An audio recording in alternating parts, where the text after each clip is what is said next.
समस्त सम्मानित देववाणी के प्रेमियों तथा प्रतियोगी परीक्षाओं से संबंधित एवं यूपी बोर्ड से संबंधित प्रिय विद्यार्थियों का टीचर्स क्लास में यूट्यूब चैनल पर हार्दिक स्वागत करते हैं। आज हम लोग व्याकरण में प्रत्यय पर अनियर प्रत्यय के विषय में अध्ययन करेंगे। इसके पूर्व भाग में हम लोगों ने अक्ता प्रत्यय और यत् प्रत्यय के विषय में विस्तार से उदाहरण सहित व्याख्या प्रस्तुत कर दिया है। आज हम लोग अनियर प्रत्यय के विषय में विस्तार से वर्णन करेंगे। अनियर प्रत्यय क्या है, ये कब प्रयोग होता है, इस विषय पर आइए थोड़ा सा पहले विस्तार से हम लोग लिखते हैं, उसके बाद उदाहरण सहित इसकी व्याख्या प्रस्तुत करते हैं। अनियर प्रत्यय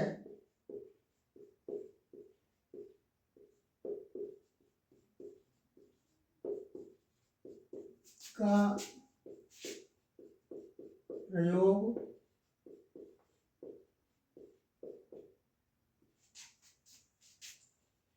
चाहिए के अर्थ में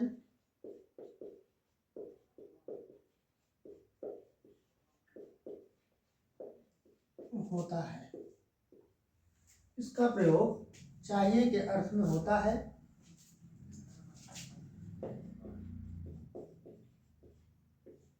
अनियर में र का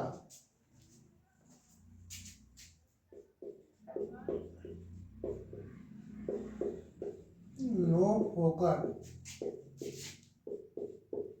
अनीर शेष बचता है।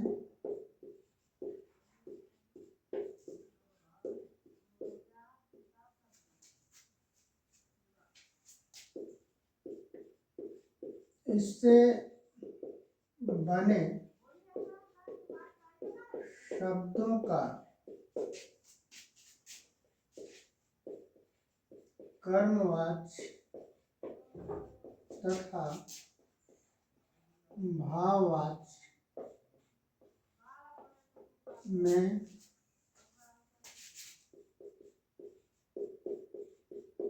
प्रयोग होता है। इसके रूप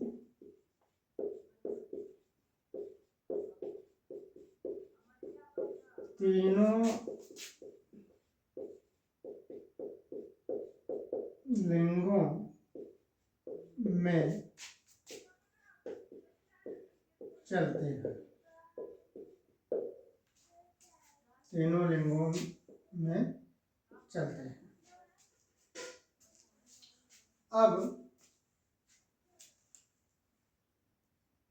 आइए हम लोग देखते हैं कि तीनों लिंगों और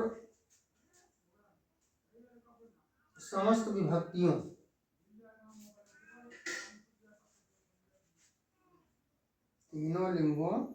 और सभी विभक्तियों में इसके रूप चलते हैं। तीनों लिंगों का भाव है कि पुल्लिंग, स्त्रीलिंग और नपुंसकलिंग। पुल्लिंग में इसके रूप राम की तरह चलते हैं, स्त्रीलिंग में रमा की तरह चलते हैं और नपुंसकलिंग में पुस्तक की तरह चलते हैं या फल की तरह चलते हैं। यह नहीं लिख रहे हैं, इसके पूर्व भागों में हमने इसको संकेत कर दिया है आपको। तो कुल मिलाकर के इस भाव को हमने स्पष्ट रूप से आपके सामने रख दिया कि इसका प्रयोग चाहिए के अर्थ में होता है, जिसको विधिलिंग लकार हम लोग कहते हैं। अनियर में र का लोप होकर के केवल अनियर शेष बचता है। इससे जो बने हुए शब्द होते हैं, निष्पन्न शब्द जो होते हैं, वो कर्मवाच्य भाववाच्य दोनों में प्रयुक्त होते हैं। इसका भाव है कि आप आत्मनेपदी और परस्मैपदी दोनों स्थितियां हैं इसमें। तो परस्मैपदी के रूप में कर्मवाच्य में बनते हैं और आत्मनेपदी के रूप में भाववाच्य में इसके रूप बनते हैं। जो वायस है, जो वाच्य है आपका कर्तृवाच्य, कर्मवाच्य और भाववाच्य। तो इन तीनों स्थितियों में भी इसके प्रयोग निश्चित रूप से कर्मवाच्य और भाववाच्य में किए जाते हैं। तो कर्मवाच्य में जब होंगे तो कर्ता में तृतीया लग जाएगी और कर्ता में प्रथमा लग जाएगा और कर्म में तृतीया का भाव हो जाता है। तो इस तरह की स्थिति जब बनती है और भाववाच्य में क्या होगा, जो कर्ता है वो तृतीया में हो जाएगा और उसके बाद क्रिया आपकी नपुंसकलिंग में हो जाती है। यही इसकी व्यवस्था है। अब आइए इसके कुछ उदाहरण हम आपके सामने रखते हैं, इसको देख लिया जाए।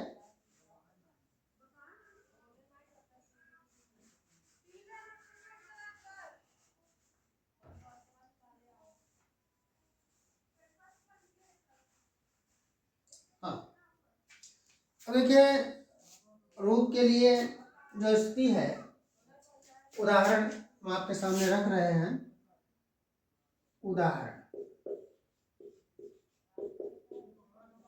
उदाहरण में आप धातु लिख लेंगे, उसके बाद प्रत्यय लिख लेंगे और फिर निष्पन्न शब्द लिख लेंगे। ये तीन स्थितियां हम लोग स्पष्ट कर रहे हैं।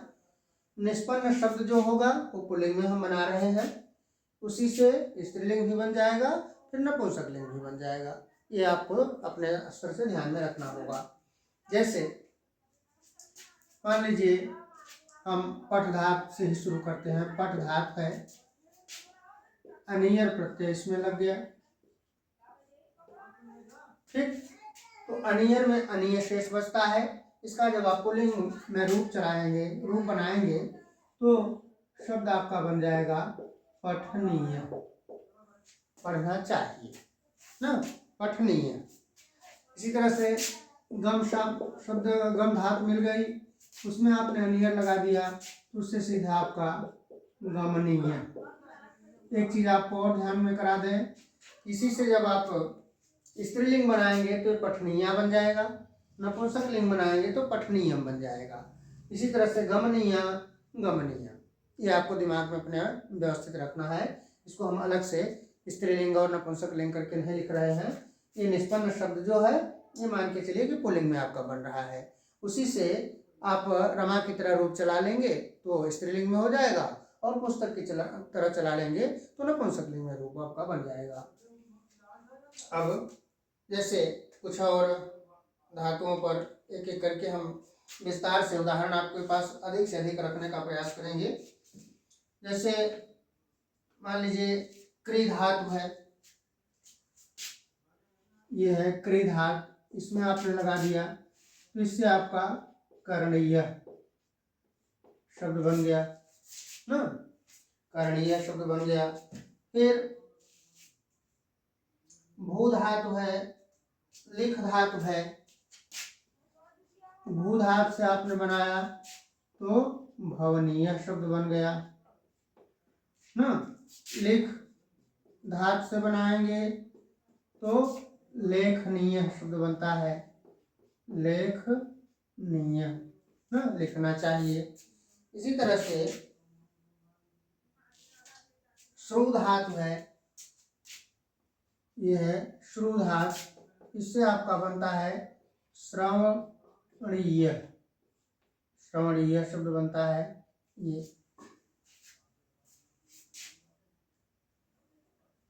श्रवणीय, ये शब्द है आपका ना। इसी तरह से और शब्द पर हम चलते हैं। जैसे पा धातु है, कथ धातु है, दृष्ट धातु है। पा धातु जिससे आपकी है, इसे आप बनाएंगे तो सीधे पानीय बन जाएगा ना। कथ धातु से बनाएंगे तो कथ नीय शब्द बन जाएगा। अब एक आप समझ गए होंगे तो आपको करने में एकदम सुविधा रहेगी, किसी प्रकार की सुविधा नहीं होगी। इसी तरह से दृश्य धातु, ये है दृश्य, दृश्य धातु देखने के लिए है, इससे जब आप रूप बनाएंगे तो दर्शनीय रूप आपका बन जाएगा। इसमें जब स्त्रीलिंग करेंगे तो दर्शनीय, नपुंसक करेंगे तो दर्शनीय। ये दो भागों बना दे रहे हैं इसमें। फिर आते हैं इधर धात पर, फिर प्रत्यय, उसके बाद निष्पन्न शब्द।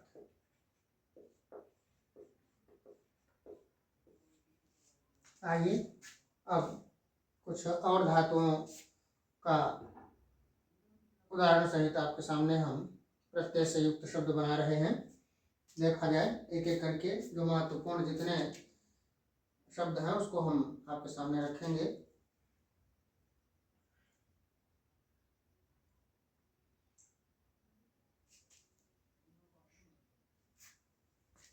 अर्च, अर्च धातु है, इसमें हम लोग अनियर लगा रहे हैं, तो इससे हमारा जो शब्द बन रहा है वो सीधे बन रहा है अर्चनीय। अर्चनीय, पूजा करना चाहिए, अर्चन के लिए, पूजन के लिए है। हाँ, इसी तरह से दूसरी और जो धातु है वो है ईक्ष धातु, कंप धातु। ईक्ष, यह है शब्द आपका ईक्ष, इसमें लगाया आपने, इससे आपका बना ईक्षणीय। ईक्षणीय ना, कंप धातु है, जैसे लिख रहे हैं तो इससे सीधे सरल है कंपनीय शब्द आपका बन गया ना। ईक्ष से ईक्षणीय, कंप से कंपनीय बन गया। इसी तरह से कृष्ण धातु है, खींचने के लिए, जोतने के लिए, ये कृष्ण, इससे जो शब्द हमारा बन रहा है वो बन रहा है कर्षणीय, खींचना चाहिए ना, चाहिए के रूप में, कर्षणीय कृष्ण धातु से। फिर क्रीड धातु है, खेलने के लिए, क्रीड, ये धातु है, इससे भी एकदम सीधे रूप आपका बनता है क्रीडनीय। ये है क्रीडनीय शब्द ना। इस तरह से आप देख रहे हैं खाद धातु है, चर धातु है, खाद, खाने के लिए, इससे रूप आपका बन रहा है सीधे खादनीय ना। चर धातु है तो इससे आप लोग का जो रूप बनेगा वो चरणीय ना। एकदम सरल, एक आपको समझ में आ गया है तो आप अपने ढंग से कर सकते हैं। छिद धातु है, जैसे छीद, काटने के लिए, तो इससे जब आप बनाते हैं तो इससे बनता है छेदनीय ना। छीद, छीद से छेदनीय शब्द बनता है, काटने के लिए। त्रिप धातु, त्रिप, यह है त्रिप, त्रिप धातु है तो इससे आपका तर्पणीय शब्द बनता है, तर्पण करने के लिए ना, तर्पणीय, ये त्रिप से तर्पणीय। इसी तरह से ज्वल, ज्वल, ये धातु है, इससे आप बनाएंगे तो ज्वलनीय, ये शब्द आपका बन जाएगा ज्वलनीय ना। आप देख रहे हैं कि नीचे अब नहीं आ रहा है, हम आगे आपको और धातुओं के विषय में रखते हैं। पहले इसको आप नोट कर लें इतना, तब फिर इधर का हटा करके पुनः आपको आगे लिखते हैं। ये हमें लगता है कि आपने निश्चित रूप से इतना हृदयंगम कर लिया होगा ना। इसको हम पुनः हटा करके अन्य और धातुओं से बने शब्द आपके सामने रख रहे हैं। ये धातुएं हटा रहे हैं और अब अन्य धातुओं से बनने वाले शब्द आपके सामने रखेंगे ना। ज्वल से आपका हो गया, ज्वलनीय शब्द बन गया।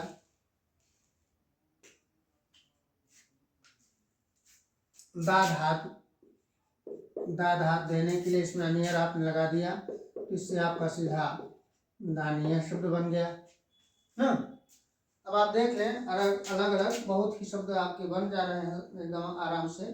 कुछ कठिन जो शब्द हैं उन्हीं को हम आपके सामने रखेंगे। अब धाव, दौड़ने के लिए धाव में अनिया लगाएंगे आप तो धावनीय, ये शब्द बन रहा है आपका धावनीय। फिर निंद शब्द है, निंद निंदा करने के लिए, यह है निंद धातु, इससे आपका निंदनीय ये शब्द बन रहा है। अब नी धातु, नी ले जाने के लिए, यह है नी धातु, देख लें नी। नी धातु में जब हम जोड़ते हैं तो नी से जो रूप हमारा बनता है वो नी धातु का रूप चूंकि ले जाना तो नयनीय शब्द ये बन जाएगा। इससे नी से नयनीय ना, नयनीय, नयनीय, चूंकि नी का रूप आपका नयंत चलता है इसलिए नयनीय शब्द बन रहा है नी से।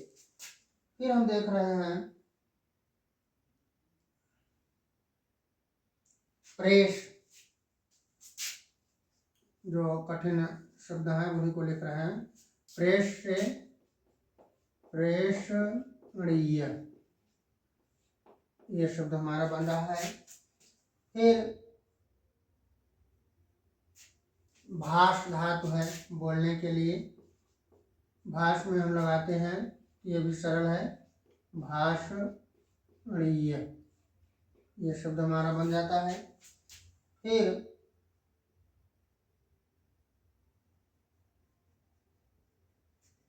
वृद्ध, ये है वृद्ध धातु। वृद्ध धातु में जब हम बनाते हैं तो इससे वर्धनीय ये शब्द हमारा बनता है ना, वर्धनीय। फिर आइए शी धातु, ये है शी धातु सोने के लिए, तो इससे जब हम बनाते हैं तो शयनीय, शयन करने के लिए है, शयन करना चाहिए शी धातु से। फिर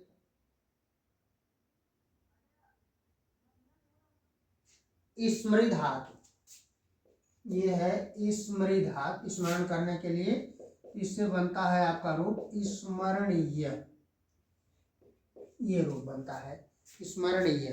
स्मृति शब्द से स्मरणीय शब्द आपका बनता है।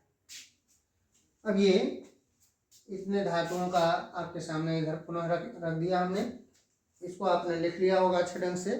हम कुछ और धातुएं आपके सामने रख दे रहे हैं, देख लें जो कठिन धातुएं हैं, क्योंकि उदाहरण ही इस पर विशेष रूप से आवश्यक होता है।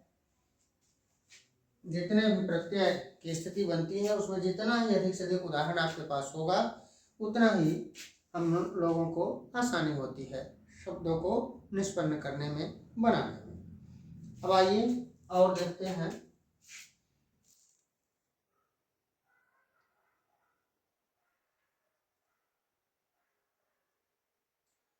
अर्ज, ये है अर्ज, इससे जब हम बनाते हैं तो शब्द हमारा बन जाता है अर्जनीय ना, अर्ज है अर्जनीय। इसी तरह से कथ से आपको पता है, क्री से पता है। फिर क्री, ये क्री जो है खरीदने के लिए, ये इससे क्री से थोड़ा सा रूप में परिवर्तन हो जाता है, वो है क्रयणीय, क्र क्र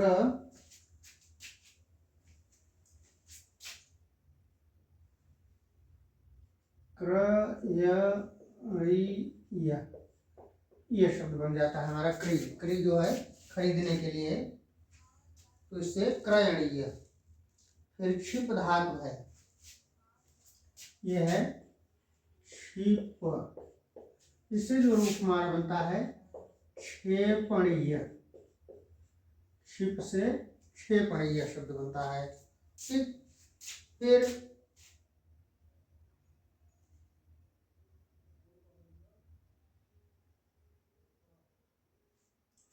जी,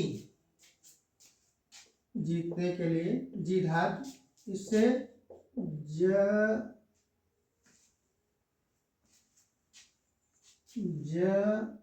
जयनीय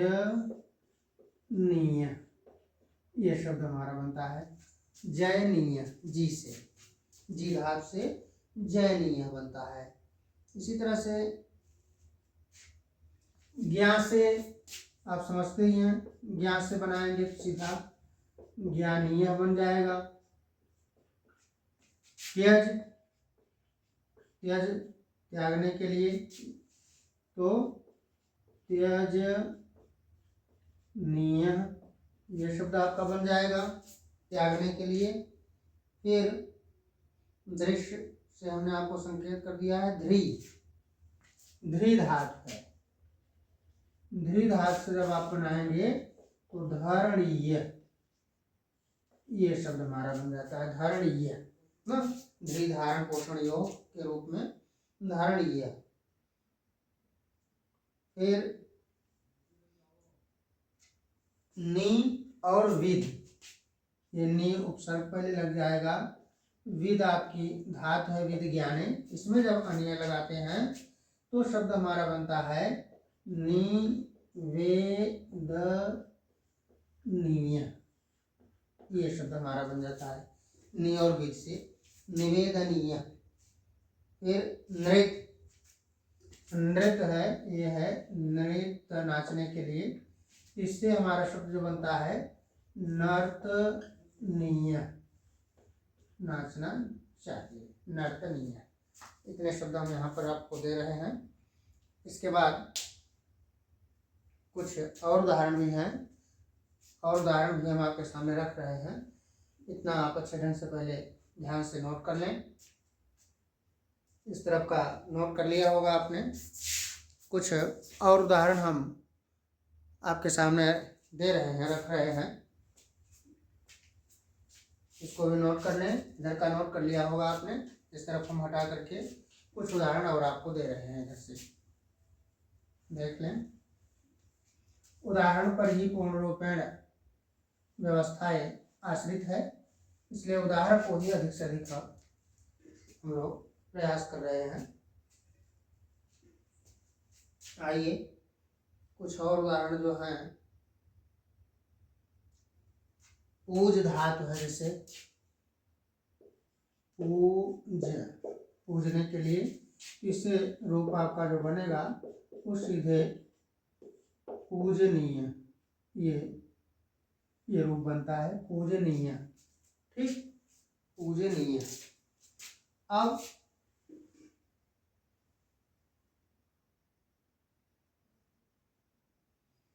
प्रका, ये प्रधन काश, इसमें लगाते हैं तो सीधे हो जाता है प्रकाशनीय, प्रकाशनीय ये शब्द हमारा बन जाता है ना, प्रकाश के लिए।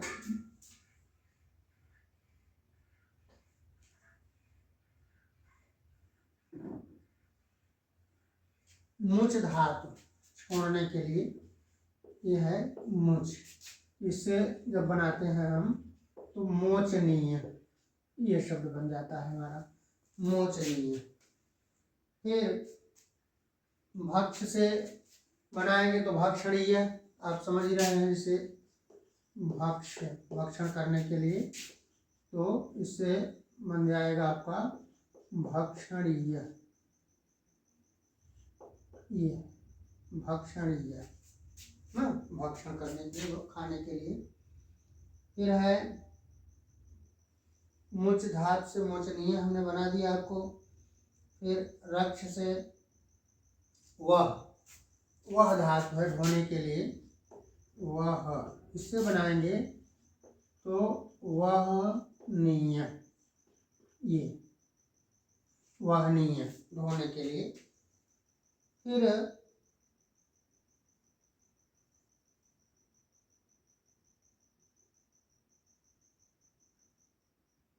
अस्था धातु है, अस्था, तो अस्था में लगाएंगे तो सीधे सीधे अस्थानीय, ये शब्द बन जाता है। फिर हन धातु है, हन मारने के लिए, तो इससे जब बनाते हैं तो हननीय, ये शब्द हमारा बन जाता है, हननीय ना। इसी तरह से